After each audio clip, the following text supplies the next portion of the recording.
Hello everybody, PsyStarcraft here once again with game number 2 in the After Hours Gaming League.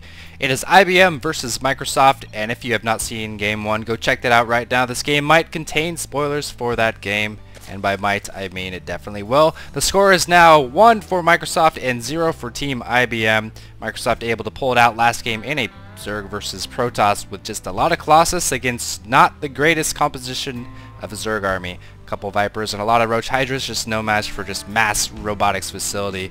So it's 1-0. Now we have Zai from Team IBM in the top right as the blue Zerg against LightBrigade in the bottom left as the red Protoss representing Microsoft. Zai, as many of you know, is actually my brother, so I am a bit biased about this match, but I don't know how it ends, so I will try to remain as objective as possible, and we'll see if he can put everything I taught him to work, because I teach him so much stuff, right? LightBrigade sending out that probe, doesn't want any kind of fast expansion going on, and we already have a little bit of chit-chat going on. If you don't know about the Stefano controversy, he actually got banned, or he actually got a warning from the Kespa Pro League for saying GL have fun in a game. So nothing like that in the AHGL. Not going to get banned for typing, as you can see here. A 10 pull from Zai. Nothing to see here, he says. Well, now the Protoss is definitely going to know something is up. Maybe the Protoss didn't recognize it before, but now he definitely does. So maybe not the best to be typing so much, give away your hand, that sort of thing. LightBrigade going for a Pylon Forge, so pretty standard. This map, of course, is Cloud Kingdom. And a Forge first against a 10 pull means he's going to have to get a cannon before he throws out his Nexus. A lot of times people will go Nexus then Forge, or maybe Forge, Nexus, Cannon. In this case, he's going to want to go Forge, Cannon, and you can see he's saving up just enough minerals for that. He's not going to be going a Nexus first, even getting a Gateway. So he wants to try to wall off just in case the Lings do come before. Oh, and Zai supply capping himself. Oh my goodness, I think he forgot an Overlord or something. I don't even know. He's only sending 4 Lings, or maybe that's a planned build. I don't know. Zai has all kinds of crazy stuff. He's going to be throwing down a hatchery. So 10 pull into 4 Lings, into supply cap, into an expansion. I'll just pretend he meant to do that. Pylon or cannon going down for LightBrigade. Maybe it's just to force an abundance of cannons from the Protoss player. Who knows? But he's not going to be getting there in time. This probe is going to be standing right at the entrance trying to wall it off. This cannon creating a nice little barricade here. And here comes the Pylon. Additional Pylon not necessary, but you know, you might as well. He needs a Pylon for supply anyway. And Zai is going to be containing the Protoss player. The Protoss player going a Cybernetics core before a Nexus, so maybe this is some kind of fake, I don't know, but Zai sees it. He knows there's no Nexus on the way, and you know, if he doesn't see a Nexus for a couple more minutes, he's got to get some units because there's some kind of crazy cheese happening or something. But it looks like the Protoss player is going to be saving up some minerals for that Nexus. I don't know why he got the core before the Nexus, but again, Heart of the Swarm is a fairly new game, not many metagame knowledge, not much metagame knowledge floating around there, so maybe he knows something I don't. Mothership Core is always a great unit to get out as soon as you can. Looks like he's just now getting 100 gas and spending it on warp gates. So gonna hold off on that Mothership Core for a while. Probably smart, he doesn't really need it. 18 out of 24 here is now rallying to the expansion. Zai with a question mark. Not sure what that's all about. I guess some observers having some problems, one of them leaving the game. Now rallying to his expansion, so he's going 2 base. Doesn't look like he's going to be going for a 3rd base opening. You can tell because he's getting gas. This gas is most likely going to be for Zergling speed, so he can get some map control, maintain the towers, run away from the Mothership Core, and so on. Oh, this poor little Link! Oh, that Link would have died. Oh, that Stalker somehow caught up with the Link, snipes it good. Zai now sitting at 100 gas, 100 minerals. We're going to see if that Link speed does start. He's got a Spine Crawler on the way. Maybe not necessary. I mean, when you see your opponent expanding like this, chances are he's not going to be super aggressive. These Lings will do just enough just to push away the Stalker. Looks like the Stalker might get another kill though here. One more Ling kill. Oh, maybe even a second Ling kill. It's going to target the one in the back. No, but he does get one of the Lings, so 3 kills for that Stalker. Only losing 12 hull damage. 4 kills for that Stalker. This Overlord needs to get the heck out of there. So losing 4 Lings, which is 100 minerals, but saving the Overlord. So I guess that's something.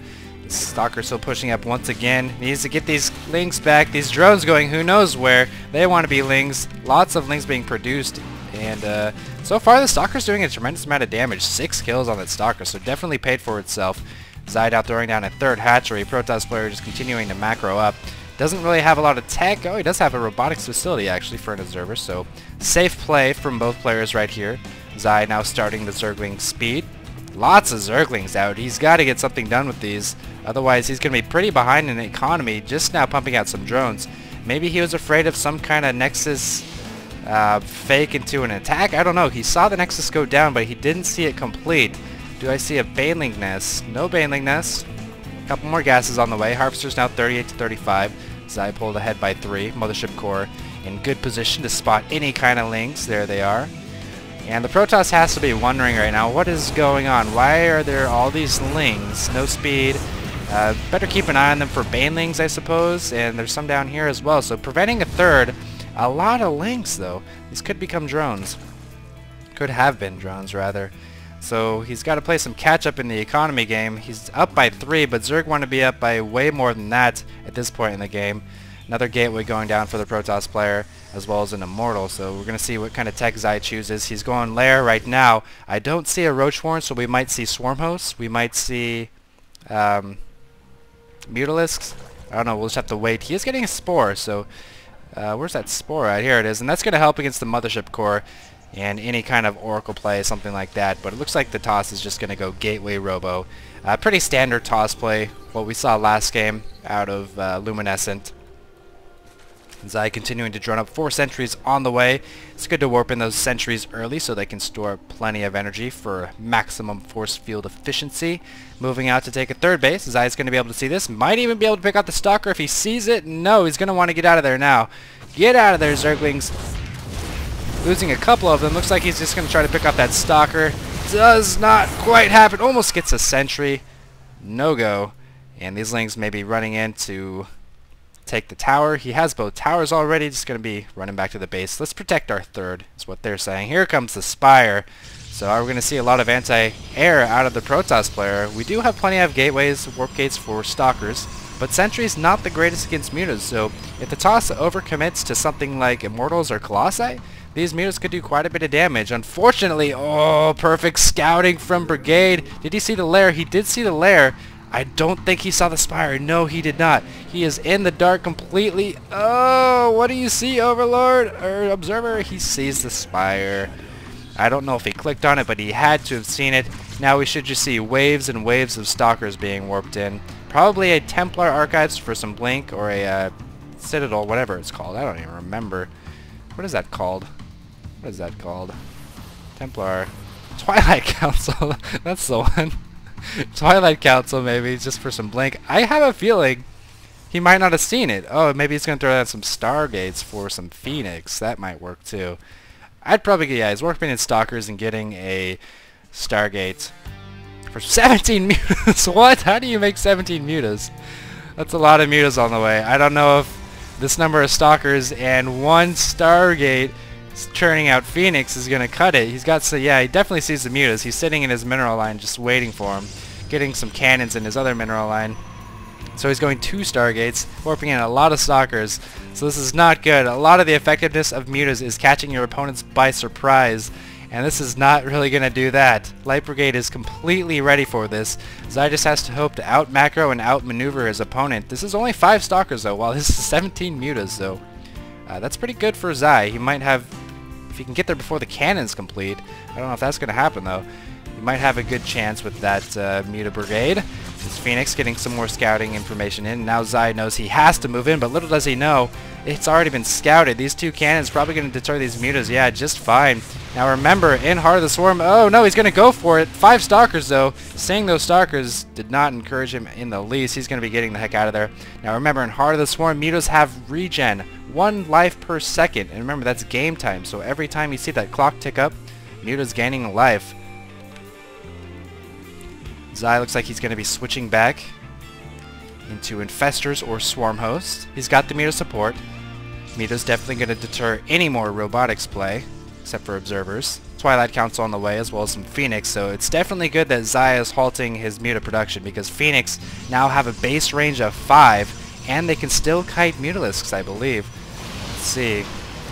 4.25 move speed on the Phoenix, 4 move speed on the Mutalisks, so these Mutas can become kited by these Phoenix, but Zai able to pick off a couple. Looks like now he's going to detour, get the heck out of there. These Phoenix just continuing to beat down these Mutalisks. Not cost effective at all. Phoenix only costs 50 more minerals than Mutas, but he is able to pick them off with some nice unit management, even a couple probes. Not sure where those probes were going, the same place those drones were going at the beginning of the game, I guess. Baneling Nest on the way. Protoss still on 3 bases if we check out the Harpster, 76 to 62, so Zai doing a great job of macroing up. I feel like he's doing that well enough to maybe get him back in the game despite kind of being hard countered by the Phoenix and Stalkers. Mutas are still good, even if you do have that kind of hard counter, but definitely not really getting his money's worth. But that's okay because he is macroing up. Hive is almost complete. What kind of tech will we go for this time? Lots of Banelings as well as centrifugal hooks. Protoss player not doing anything spectacular, just trying to get that Protoss death ball, and that's really what you want to do against Zerg. Prevent any harassment. Try to prevent some bases if you can, but there's not a lot of harassment going on with Dark Templar or anything like that. And then just move in with that death ball. Is he building? Oh no! I've done this many times myself. He's building a second infestation pit. That U key is right next to the I key. He wants an Ultralisk Cavern, but he's building a second infestation pit. Oh, this could be a disaster. He's going to be pumping out tons of Ultras, wondering why isn't my U key working? Oh no. No, he's even getting upgrades for Ultras. It was an infestation pit. There we go. Now he's starting down the Ultralisk Cavern. Oh man, if the toss moves out right before his Ultras finish, that's going to be huge. That's going to be the most depressing thing that's ever happened in a StarCraft game. Robotics Bay on the way, as well as a Void Ray. So that Void Ray is going to do a lot of damage to the Ultras. I don't think Void Rays do additional damage to Ultralisks, to massive units anymore. But they're definitely going to be good regardless, just because Ultras can't attack air. Unfortunately, they don't have an upgrade for that yet. Get on that, Blizzard. Come on. 4th base coming down for Light Brigade. Zai is still with control of the tower, so another very passive game. Check out the units. Zai doesn't have a whole lot, just a lot of Lings and Banelings. That's to try to hold off this force until his Ultras are able to come out. His Cavern's just about finished. He's going to have 2-2 complete here in a second. Toss player sitting at 1-1, working on his own 2-2 upgrades as well as air upgrades. So he's going to have some Colossi, some Stalkers, a couple Void Rays, and Zai's just going to have Ling, Baneling, Ultralisk. And we're not seeing any more Void Rays, so despite having 2 Void Rays, let's see, do they do bonus against Massive? No, they now do bonus against Armored. So despite having 2 Void Rays, I don't think it's going to matter against Ultras because they just destroy things so fast, and while the Void Rays will eventually kill them, as long as Zai follows us up with a lot of Zerglings, it's just not going to be enough. So these Void Rays are basically, they don't matter right now. We need to see a lot more Immortals, and these Colossi aren't going to really do it either. Their DPS just does not match that of the Ultra. The thing about Colossi is Ultras are so big, if the Colossi are targeting an Ultra, it's not really going to splash a lot because they just cover up all of the thermal lands. And here we go, moving in. Colossi will be good against these Banelings, however. Oh my gosh, this is a huge force. Is the Toss going to see it? Yes, he sees some Zerglings. He doesn't know what he's in for, though. I don't think he's seen these Ultras at all. I don't know if he's seen the Ultralisk Cavern either. Nope, just the Spire, which he last saw. And this is going to be huge. Zai with 7 Ultras. Tons of Zerglings. Does he have Adrenal Glands? Yes, he does have Adrenal Glands moving in. Oh, 1 probe getting picked off. The Toss needs to force field or something. Force fields don't. No, get back, Zai. No, what are you doing? Smashing his way into this Toss force. This might be good for Zai, actually. That Ultra in the front just destroying everything. What is happening right now? Baneling smashing into the Nexus, clearing room for the Ultras. Ultras being just completely pelted by these Void Rays, but he did take down that expansion and killed all but 1 Colossus, and that's very good because 98 Lings are on the way. And when there are no Colossi or Sentries on the Protoss army, it's good to have that many Lings. Toss had some really good scouting, and 15 Corruptors. Is he going to go transition into Broodlords? No, he's just going for Ling Corruptor, it looks like, which isn't actually that bad. He's not going to have a lot of Colossi. Corruptors are going to be good against the Void Rays, of course. And I feel like this is just going to be over next time Zai moves in.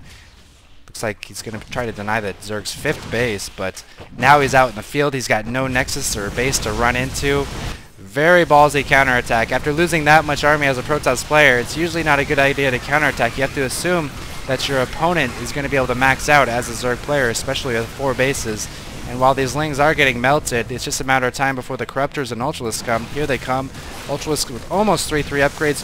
Corruptors no upgrades, but not really needed against this number of Void Rays. So many Corruptors. And these Colossi are going to go down so fast. These Void Rays going down so fast as well. Lings getting funneled in a bit, but that won't matter. Ultralisks is kind of sitting there, blocking out any reinforcements. And while the 5th base of Zai did get destroyed, Protoss working on his 3rd. Nearly mined out of his 2nd. Zai transferring out of his 2nd smartly, so this base is going to be running for a while at small capacity, as well as the main base. So the macro from Zai is very nice so far, despite kind of getting countered with the mutas and the poor composition from the Protoss player against the Ultras didn't help either. He didn't have enough Immortals really, or maybe Void Rays. And here comes Zai, trying to take down that 4th base. Banelings running in. No Colossi to shoot down the Banelings. They're going to get some smashes on those Stalkers, almost killing 4 of them. And these Corruptors finishing off all of these Phoenix and Void Rays. Phoenix not that good against Corruptors. Void Rays are okay against Corruptors, but no, Zai's going to have to back off. That funnel's just too much. He's content to deny the 3rd. Might consider going for a Greater Spire now, denying the 4th rather. Might consider that Greater Spire. Has tons of money saved up. If we check out the income tab, Protoss at 53 at a substantially lower income than the Zerg, and again this base is just about to be mined out. Zai taking his 5th base once again. Protoss needs to start pumping out those Immortals, which he's doing right now, and he needs something to deal with the Zerglings though. The Zerglings are just going to soak up so much damage if all he has is Immortals and Void Rays. Down go these rocks. Zai finding a new entrance. This base being shot down by a single Stalker. 3/2 upgrades for LightBrigade. LightBrigade and 3/5 on the Ultras for Zai. This might be the finishing blow here. So many Banelings. He's done such a good job of keeping the Baneling count up this game, and that really keeps the Protoss army on its toes. He can't just sit there and funnel up and just shoot down the Ultras. He's really got to micro it. At this point, there's just nothing he can do, though. Void Rays trying valiantly to take down these Corruptors. Doing a lot of damage, but it's not going to work. And a GG from LightBrigade. Great macro play from Zai. And a good first hold from LightBrigade, but he just wasn't able to keep up. So that makes the score 1 point for Team Microsoft and 1 point to Team IBM.